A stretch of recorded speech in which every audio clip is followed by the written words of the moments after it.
تبارك الذي بيده الملك وهو على كل شيء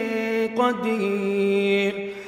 الذي خلق الموت والحياة ليبلوكم أيكم أحسن عملا وهو العزيز الغفور الذي خلق 7 سماوات طباقا ما ترى في خلق الرحمن من تفاوت فارجع البصر هل ترى من فطور ثم